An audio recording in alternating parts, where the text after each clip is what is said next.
Sarah and I had been dating for almost 2 years, and for the most part, we saw eye to eye on everything. But there was one thing we could never quite agree on. Her best friend, Mia. Mia had been in Sarah's life since college, and they were practically inseparable. I never had a personal issue with Mia, but I couldn't ignore the way she lived her life. She was fun, spontaneous, and outgoing, but she also had a habit of making questionable decisions. She drank too much, flirted too much, and often acted like she didn't have a boyfriend at all. James, her actual boyfriend, was the complete opposite. He was steady, responsible, and devoted to her in a way I sometimes felt she didn't deserve. It started with little comments Mia would make when we were all hanging out. She'd sigh dramatically and say things like, "James is great and all, but I just don't feel that spark anymore." Or, "It's fun to get attention from someone new, you know?" At first, Sarah just rolled her eyes and laughed. "She doesn't mean it," she told me later. "She just likes to vent." But I wasn't so sure. It wasn't just words.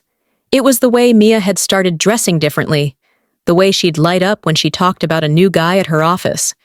She'd mention him casually, but her voice had that excited edge, that dangerous energy that people get when they're trying to pretend something doesn't mean more to them than it does.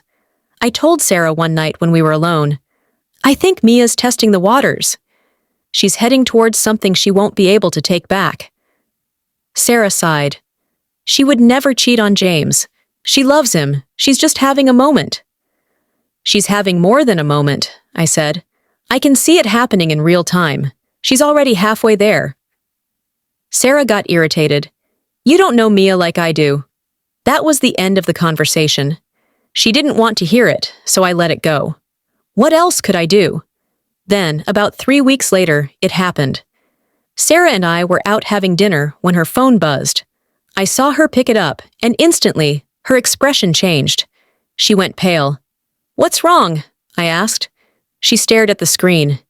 "It's James," she said. Her voice was barely above a whisper. "He's at a bar. He just saw Mia with another guy." I didn't have to ask who the guy was. I already knew. James hadn't been supposed to be in town that night. He had a business trip, but something had changed, and he'd come back early.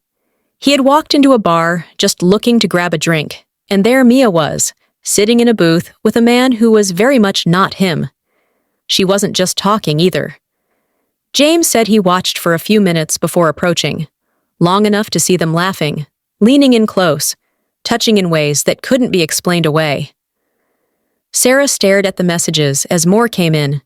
James had confronted Mia. She had been stunned at first, then defensive. "It wasn't serious," she had said. "It didn't mean anything." But James hadn't bought it. He had left. Sarah didn't speak for a long time. When we finally got home, she sat on the edge of the bed, staring at the floor. "I should have seen it," she whispered. "You did. I didn't want to believe it."